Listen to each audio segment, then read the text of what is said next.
I want to talk about Dorne. Yeah. Dorne has been one of the things that fans, including myself and I think yourself, have found kind of problematic this season. It hasn't really worked, I don't think. Let's talk. I think that honestly, and Matt, I think, brought some of this up in his review. It really comes down to, for me, the stakes just aren't there. Yeah. And they're there and then they're gone very quickly. You know, it's like they built up like we're gonna, and a little bit this is from the source material. They've truncated things, they've shifted things around to keep central characters in play. Yeah. But as a result, a big chunk of that storyline was lost that's in the book. And what remains has felt toothless. Yeah, Dorne was something, you know, I think a lot of us were actually really excited about, and you and I and Matt and a lot of people read the books, and I like the idea of putting Bronn and Jaime into the story. But I don't know, yeah, it just hasn't really had a lot of heft to it on a show that's known for danger can come at you at any time. It's felt oddly subdued, and even though there's been some action scenes, even those haven't all really worked. They haven't, and it's an odd thing where it's been problem, easy solution. Yeah. Relatively easy solution. You know, Bronn is poisoned, here's an antidote.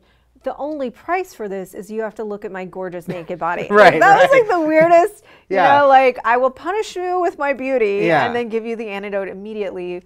I can't tell why she wanted to help him. Yeah. And she thought he was cute. I don't know. It was, yeah, they're not, it's not being fully fleshed out. And it was very strange in this week's episode with the, oh, they're going to let Bronn go, but there'll be a price.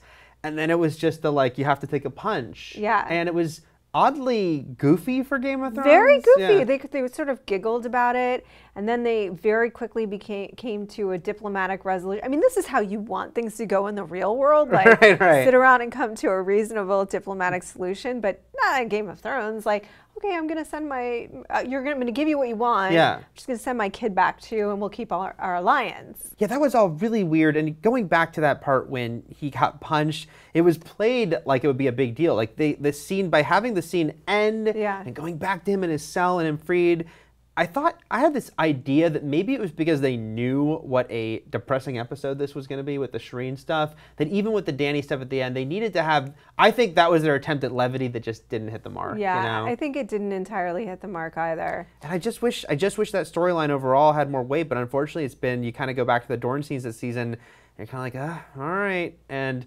hopefully it looks like it's over, right? Because like you said, they kind of came to everyone agreed, and all right, Myrcella's going back, and hopefully once they go back to King's Landing, where there's a lot going on, a lot of intense stuff going on, I want Jaime to be back in a more interesting storyline. I do too, unless they're sort of like making some big twist or adding some elements from the book that we haven't seen yet. I think that'll be it.